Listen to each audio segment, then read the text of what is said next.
నమస్కారం. ETV news కి స్వాగతం. అక్రమ వలసదారుల బహిష్కరణ కార్యక్రమంలో భాగంగా అమెరికా వెనక్కి పంపిన 104 మంది భారతీయులు స్వదేశానికి చేరుకున్నారు. టెక్సాస్ నుంచి 104 మంది భారతీయులతో నిన్న బయలుదేరిన C-17 సైనిక విమానం ఈ మధ్యాహ్నం పంజాబ్లోని అమృత్సర్లో దిగింది. ఇందులో 30 మంది పంజాబ్, గుజరాత్, హర్యానాలకు చెందిన 33 మంది చొప్పున స్వదేశానికి చేరుకున్నారు. మహారాష్ట్ర, ఉత్తరప్రదేశ్ నుంచి 3 చొప్పున, చండీగఢ్ కు చెందిన 2 ఉన్నారు. రెండోసారి అధ్యక్ష పగ్గాలు చేపట్టిన డొనాల్డ్ ట్రంప్ అమెరికాలో అక్రమంగా ఉంటున్న వారిని స్వదేశాలకు తిప్పి పంపుతున్నారు. ఇప్పటికే కెనడా, మెక్సికోలకు చెందిన వేలాది మందిని దశల వారీగా స్వదేశాలకు పంపారు. అందులో భాగంగా భారత్ కు చెందిన 17,940 మంది అక్రమంగా ఉంటున్నట్లు గుర్తించిన అమెరికా దశల వారీగా వారిని తిప్పి పంపేందుకు ఏర్పాట్లు చేస్తోంది. ఇప్పటికే 2,467 మందిని ఎన్ఫోర్స్మెంట్ నిర్బంధంలో ఉంచిన అమెరికా మొదటి విడతలో 104 మందిని C-17 సైనిక విమానంలో భారత్ కు పంపింది. మిగిలిన వారిని దశల వారీ వెనక్కి పంపనుంది. అమెరికాలో మొత్తం 7,25,000 మంది భారతీయులు అక్రమంగా ఉంటున్నట్లు పలు నివేదికలు చెబుతున్నాయి. ఆంధ్రప్రదేశ్లో డిఫెన్స్ క్లస్టర్ ఏర్పాటు చేయాలని మంత్రి నారా లోకేష్ రక్షణ మంత్రి రాజ్నాథ్ సింగ్ ను కోరారు. ఈ మేరకు ఢిల్లీ పర్యటనలో భాగంగా ఏపీకి చెందిన కేంద్ర మంత్రులు, ఎంపీలతో కలిసి రాజ్నాథ్ ను లోకేష్ మర్యాదపూర్వకంగా కలిశారు. కూటమి ప్రభుత్వం ఏర్పాటయ్యాక జరుగుతున్న అభివృద్ధి కార్యక్రమాలను వివరించిన లోకేష్ రక్షణ పరికరాల తయారీలో పెద్ద ఎత్తున పెట్టుబడులు, ఉద్యోగ అవకాశాలు వస్తున్నందున కొన్ని యూనిట్లు ఏపీకి వచ్చేలా సహకరించాలని కోరారు. కేంద్రం సహకారంతో అమరావతి పనుల పురోగతి, పోలవరం పనుల తీరును రాజ్నాథ్ కు వివరించారు.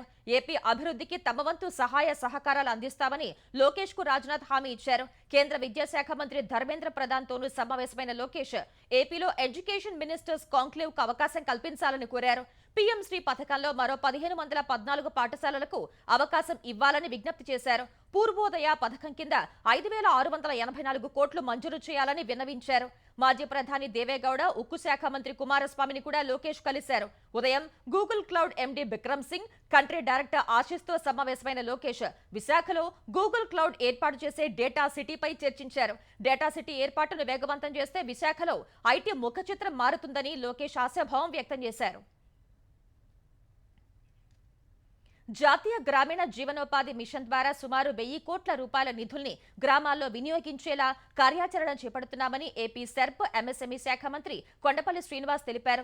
విజయవాడ సెర్ప్ ప్రధాన కార్యాలయంలో మంత్రి శ్రీనివాస్, సెర్ప్ కార్యదర్శి సీఈఓ వాకాటి కరుణ సమక్షంలో NABARD Kheti project private limited తో సెర్ప్ 2 అవగాహన ఒప్పందాలు చేసుకుంది. సుమారు 11 కోట్ల రూపాయల వ్యయంతో 293 యూనిట్ల ద్వారా సెర్ప్ లో సభ్యులుగా ఉన్న 5,000 మందికి గ్రామీణులకు నాబార్డ్ ద్వారా ప్రయోజనం చేకూర్చేలా ఒక ఒప్పందం కుదుర్చుకున్నారు. ఖేతీ సంస్థ ద్వారా తక్కువ ఖర్చుతో ఎక్కువ ప్రయోజనం కలిగేలా సుమారు 200కు పైగా యూనిట్లలో కొత్త సేద్య విధానాల అమలుకు మరో ఒప్పందం చేసుకున్నారు. 5 జిల్లాల్లో ఈ కార్యక్రమం అమలుకు చర్యలు తీసుకుంటున్నట్లు మంత్రి వివరించారు.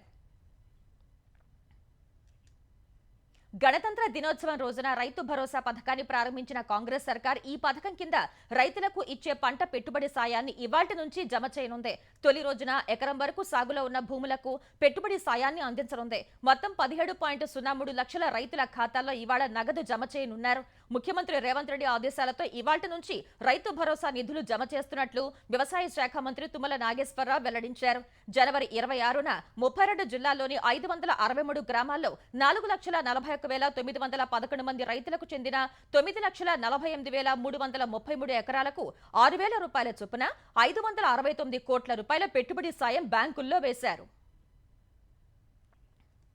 తెలంగాణలో కాంగ్రెస్ ఇచ్చిన హామీలు, వాగ్దానాలు, ప్రకటనలు రాజకీయ నాటకాలు తప్ప మరేమీ కాదని బీఆర్ఎస్ కార్యనిర్వాహక అధ్యక్షుడు కేటీఆర్ ఆక్షేపించారు.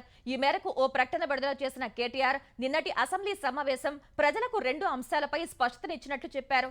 బీసీ డిక్లరేషన్ పేరిట అబద్ధాలు చెప్పిన కాంగ్రెస్ ప్రభుత్వానికి ఎలాంటి స్పష్టత లేదన్నారు.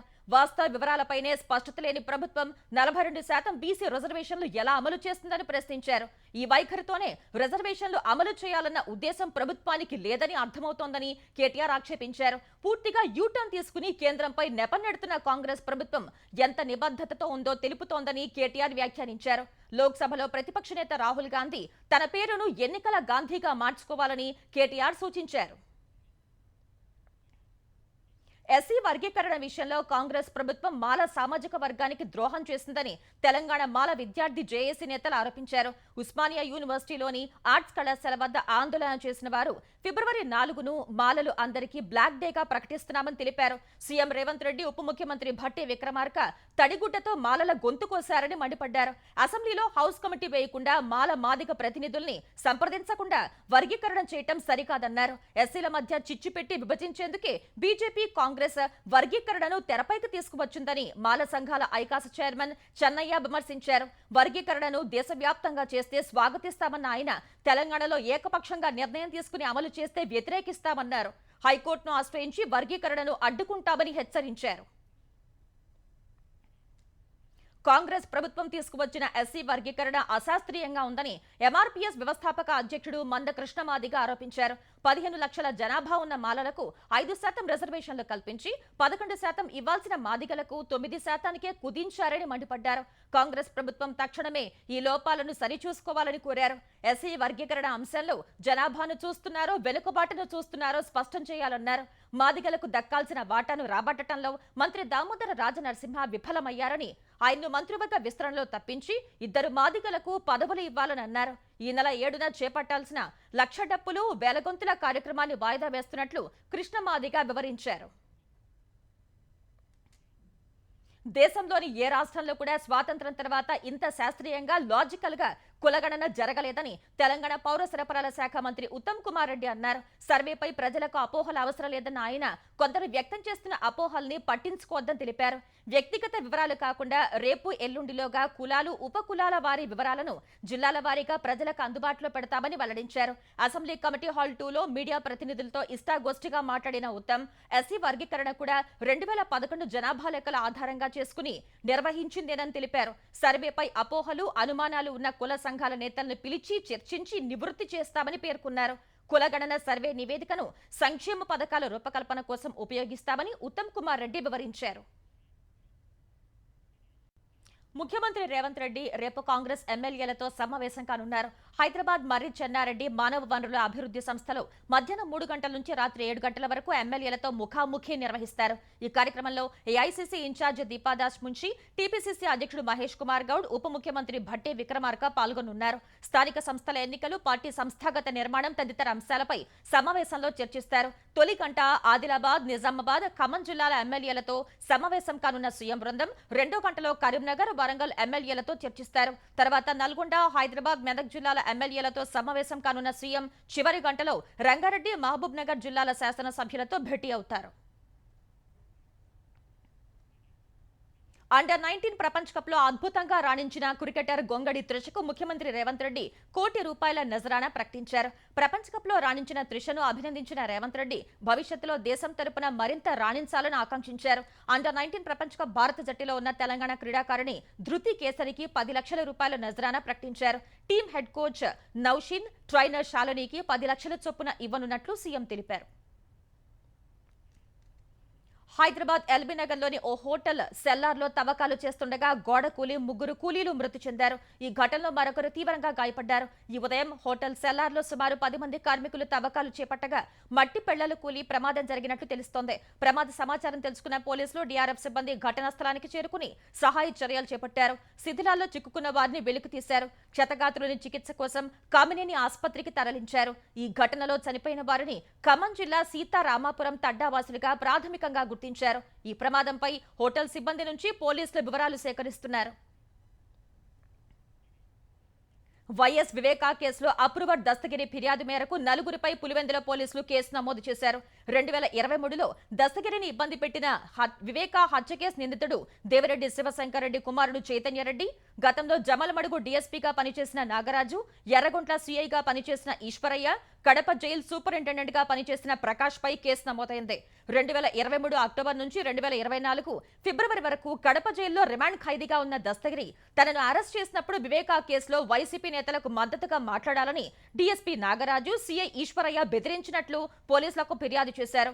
2023 నవంబర్లో కడప జైలుకు వచ్చి సీబీఐ ఎస్పీ రామ్ సింగ్ కు వ్యతిరేకంగా సాక్ష్యం చెప్పాలని చైతన్యరెడ్డి బెదిరించినట్లు దస్తగిరి ఫిర్యాదులో పేర్కొన్నారు.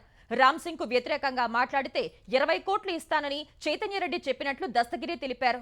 జైల్లో సూపరింటెండెంట్ ప్రకాష్ తనను ఇబ్బంది పెట్టారని తెలిపారు. ఈ మేరకు నలుగురిపై పులివెందుల పోలీసులు కేసు నమోదు చేశారు.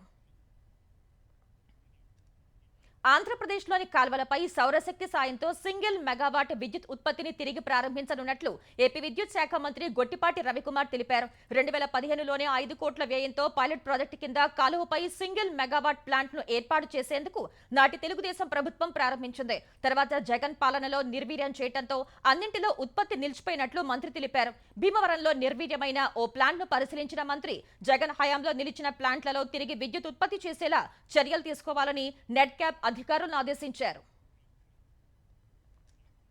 ప్రయాగరాజ్ కుంభమేళాలో ప్రధాని నరేంద్ర మోదీ పుణ్యస్నానం ఆచరించారు. ఈ ఉదయమే ప్రయాగరాజ్ చేరుకున్న ప్రధాని మోదీకి యూపీ సీఎం ఆదిత్యనాథ్ స్వాగతం పలికారు. త్రివేణి సంగమం వద్దకు మోదీ బోటులో రాగా ఆయన వెంట యూపీ సీఎం యోగి ఆదిత్యనాథ్ విహరించారు. అనంతరం కాషాయ రంగు వస్త్రాలు ధరించిన మోదీ మెడలో రుద్రాక్షమాల వేసుకుని గంగానదిలో పుణ్యస్నానం ఆచరించారు.